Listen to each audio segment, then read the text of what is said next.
তাহলে আমরা pump down করার জন্য কি করতে হবে? সার্ভিস বাল্বটা আছে এই অ্যালেন কি দিয়ে আমরা খুলবো। এখন প্রশ্ন আসতে পারে কোন বাল্বটা আগে খুলবো।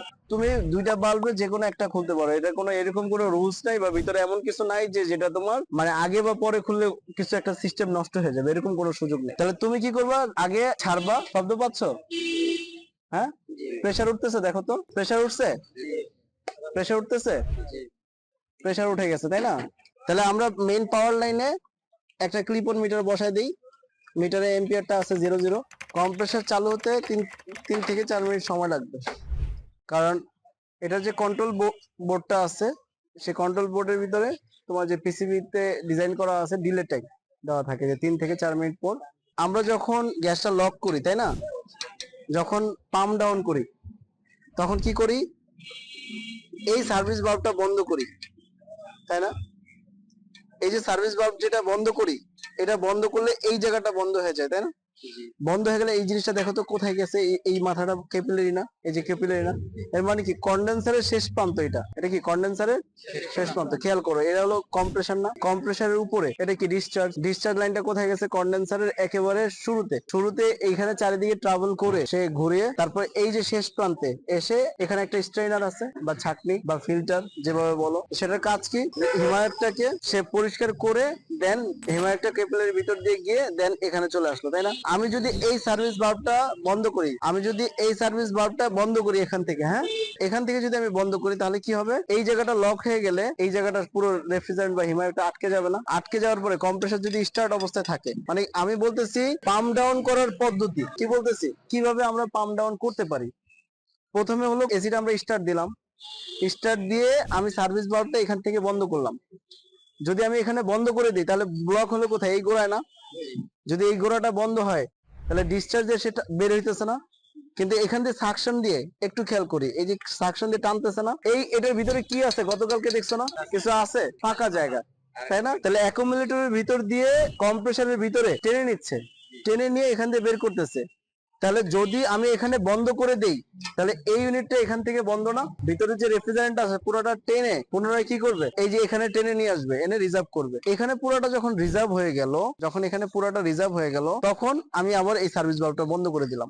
মানে কিভাবে আসলে পাম্প ডাউনটা আসলে করা হয়, যে পুরো সিস্টেমের বা পুরো ইউনিটের হিমায়তটাকে আমি কি করলাম? আউটডোরে এনে রিজার্ভ করে এই রাখার পদ্ধতিটাকে বলা হয়, সঠিক নাম হলো পাম্প ডাউন।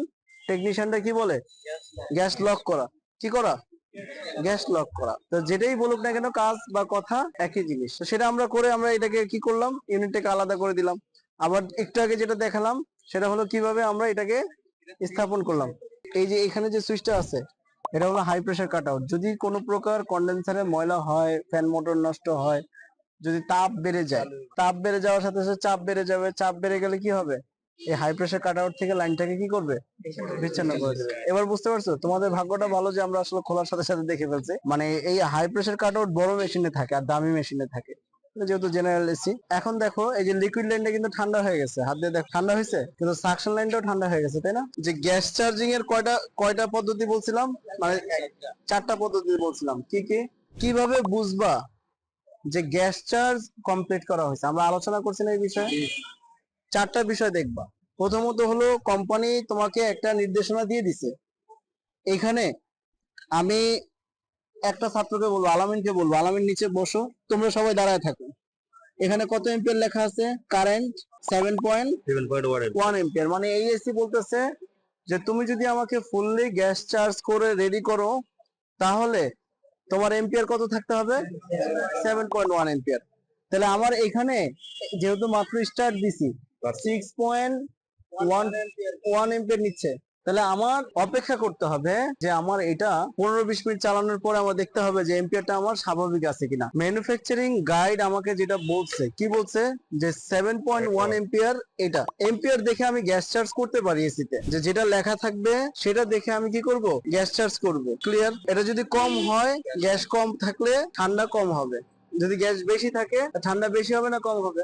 কমই হবে। গ্যাস বেশি থাকলেও কম হবে, কম থাকলেও।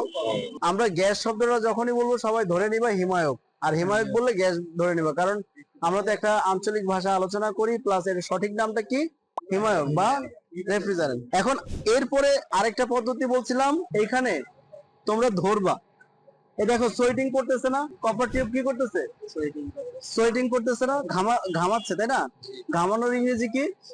সোয়েটিং। এটা কিন্তু সবসময় মাথায় রাখবা। তাহলে এই যে তোমার লিকুইড লাইনটাও ঘামাচ্ছে, সাকশন লাইনটাও ঘামাচ্ছে। এখন তুমি এইটাও ধরবা হাত দিয়ে, এটাও ধরবা। যদি এইটার তুলনায় এটা হালকা ঠান্ডা বেশি হয়, হালকা 19-20, তাহলে বুঝবা গ্যাস চার্জিং ঠিক আছে। আমরা কিন্তু একটা বিষয়ের উপরে এসি কে পারফেক্ট বলে ঘোষণা করব না। আমরা যে 4টা ধাপ অনুসরণ করার পরে যখন 4টা ধাপের সাথে আমি ম্যাচ করতেছে, যে আমার গ্যাস প্রেসার ঠিক আছে, এম্পিয়ার ঠিক আছে, এখানে সোয়েটিং ঠিক আছে, আমার গ্রিল টেম্পারেচার ঠিক আছে। টেম্পারেচার মিটার না, আমরা এখন দেখবো এখান থেকে যে বাতাসটা বের হয়, এই বাতাসটা কত থাকার কথা, 12 থেকে এখানে যে 32 ডিগ্রি সেলসিয়াস, 30 ডিগ্রি সেলসিয়াস কমতেছে। হ্যাঁ, একেবারে কাছাকাছি 27 আসতেছে, 26। টেম্পারেচারটা খেয়াল করি, 25, 24, তারপর চলে আসতেছে, কমতেছে 23।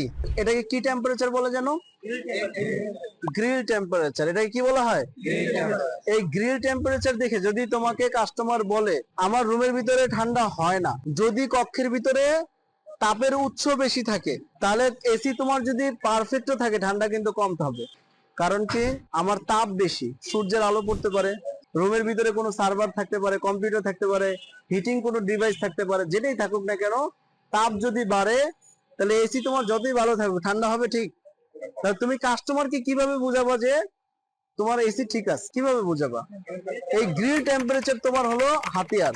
গ্রিল টেম্পারেচার যদি 12 থেকে 14 ডিগ্রি সেলসিয়াস তোমার এসিতে আসে, তাহলে বুঝবা ওই এসি পারফেক্ট। ওই এসি কি পারফেক্ট। আরো যদি নিচে আসে, যদি 8 আসে, 10 আসে, আরো ভালো। যত কম আসবে তত ভালো। আমি একটা সাইডে কাজে গিয়ে 6 ডিগ্রি সেলসিয়াস পাইছি, অতএব ওটা কি আরো বেশি ভালো।